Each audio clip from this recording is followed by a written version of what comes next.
February 7th, 2026, 1623 local time. Gulf of Oman, 47 nautical miles southeast of Bandar Jask. The USS Fitzgerald, yes, the same Fitzgerald that was rebuilt after the 2017 collision, is conducting freedom of navigation operations. Her mission: demonstrate that international waters remain international. At 16:23:14, something happens that no one on board expects. The ship shudders. A deep metallic groan runs through the hull. Men are thrown from their feet. Coffee cups shatter. Equipment racks collapse. 6 meters below the waterline, seawater is pouring into the ship at 4,000 gallons per minute. The Fitzgerald has been hit, and she's taking on water fast. Welcome to War Signal, USA. I'm your host, and this is the story of how a U.S. Navy destroyer nearly sank in the Gulf of Oman, and how the American counterstrike that followed changed the rules of engagement in the Middle East forever. Let's rewind 72 hours. On March 30th, 2026, Iranian naval forces conducted a large-scale exercise in the Strait of Hormuz and the Gulf of Oman. Officially, it was called Great Prophet 19. Unofficially, it was a message. The exercise involved over 110 fast attack craft, 12 submarines, both conventional and midget types, and extensive mine-laying simulations. Iranian state media broadcast footage of Ghadir-class mini-submarines launching torpedoes at mock targets. U.S. Fifth Fleet Command watched closely. Intelligence analysts noted that several submarines did not return to port after the exercise concluded. Their locations were unknown. This was flagged as a potential concern, but the assessment classified the risk as moderate. Iranian submarines had gone dark before. They usually surfaced within 48 hours at known anchorages. This time they didn't. The USS Fitzgerald was one of 4 destroyers assigned to monitor the post-exercise dispersal. Her captain, Commander Richard Hayes, had orders to maintain presence but avoid provocation. At 1400 on April 2nd, the Fitzgerald was cruising at 12 knots on a standard patrol pattern. Sonar was active. The ship's SQS-53C sonar array was pinging every 30 seconds, searching for subsurface contacts. At 1447, the sonar operator detected an anomaly. Bearing 187. Range, approximately 8,000 yards. The contact was faint, barely distinguishable from background noise. The operator logged it as possible biological. Whale, dolphin pod. The Gulf of Oman has significant marine mammal activity. False contacts are common. This was a mistake.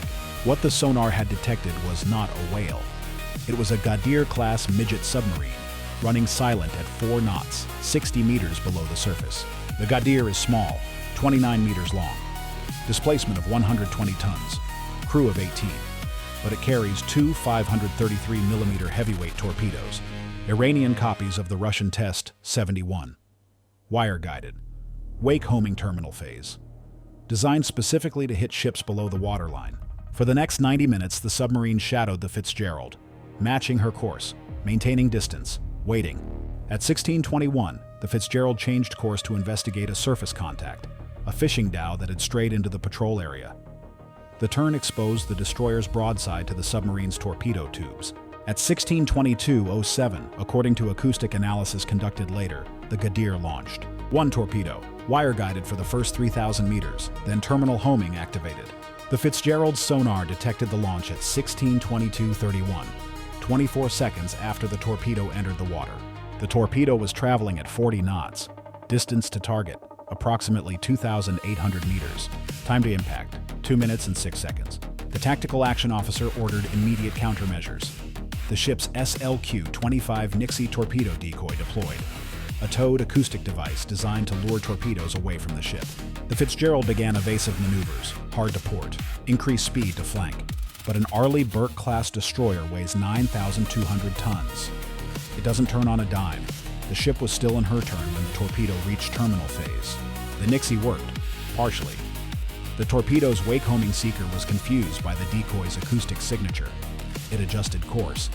Instead of striking the ship's engineering spaces amidships, it hit 40 meters forward, directly beneath the sonar dome. The explosion was catastrophic.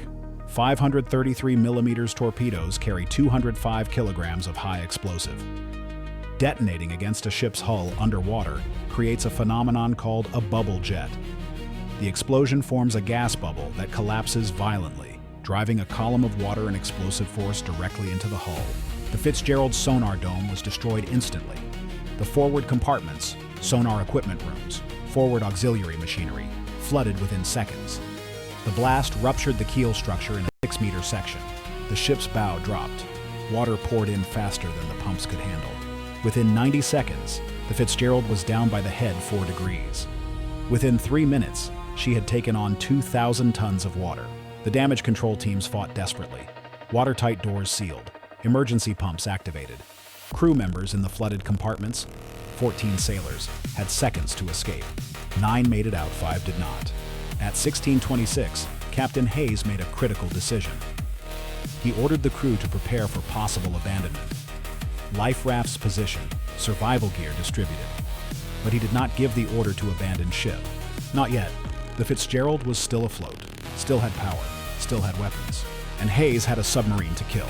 At 16:27:44, the ship's helicopter, an MH-60R Seahawk that had been airborne conducting surface surveillance, was vectored to the submarine's last known position. The Seahawk carried sonobuoys and a single Mark 54 lightweight torpedo. At 16:31, the helicopter dropped a pattern of active sonobuoys. Within 40 seconds, they had a contact. Bearing 192.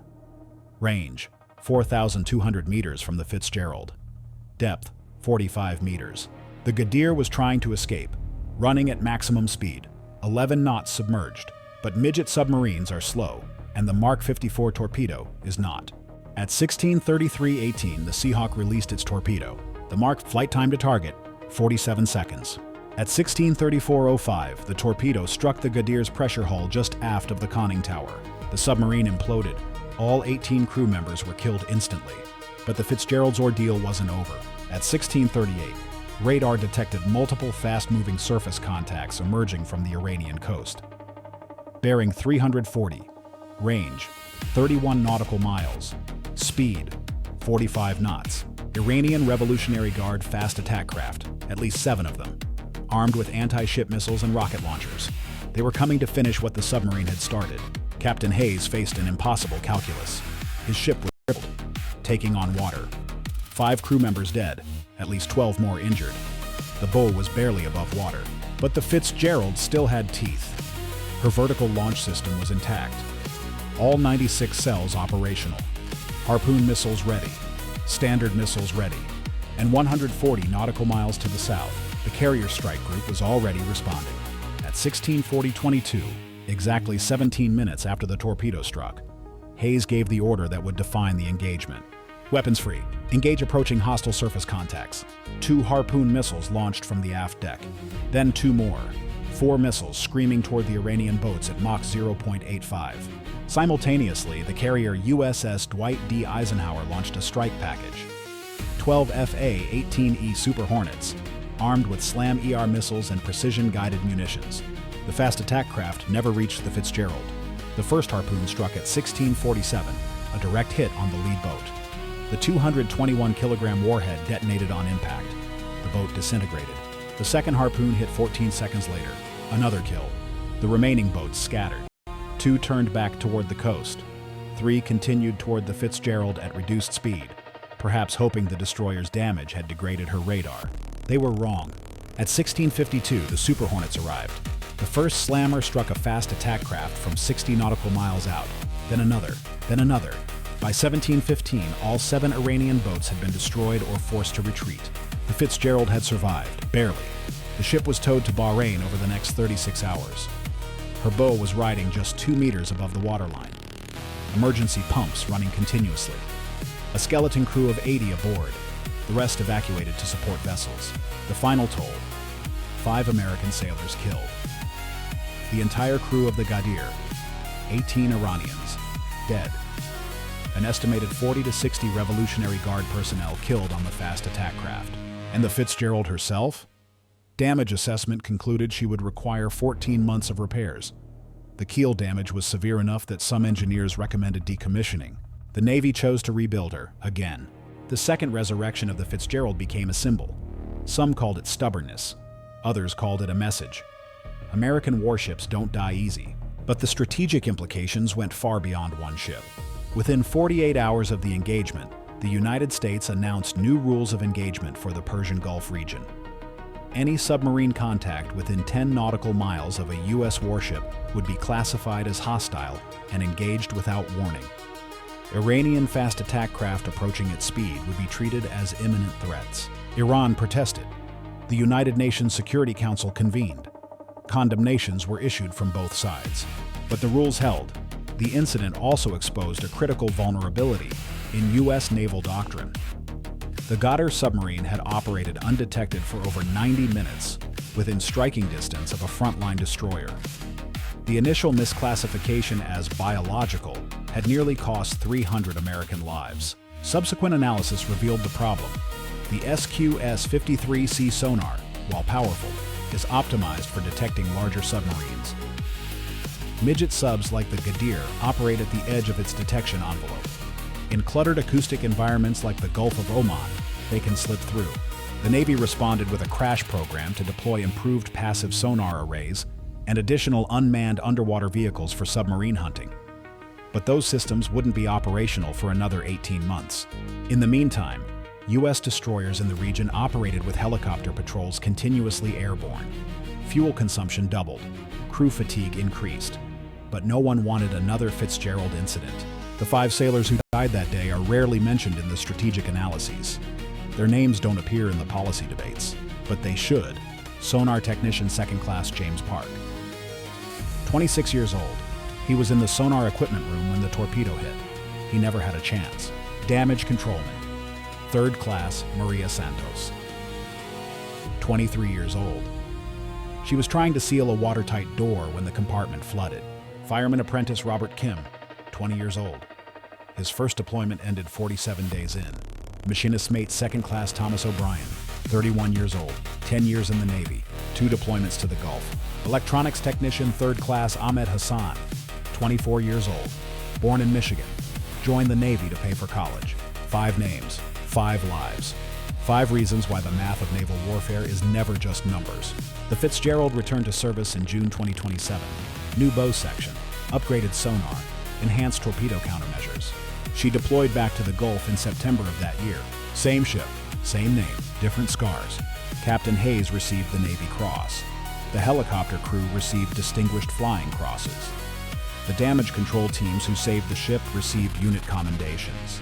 But medals don't fill the empty chairs at the dinner table. What can we learn from the Fitzgerald incident? First, submarines remain the most dangerous threat to surface ships. A $2 billion destroyer was nearly sunk by a $50 million midget sub. The math doesn't favor the big platforms. Second, classification errors kill.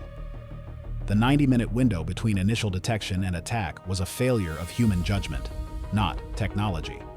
The sonar saw the submarine. The operator called it a whale. Third, countermeasures save lives.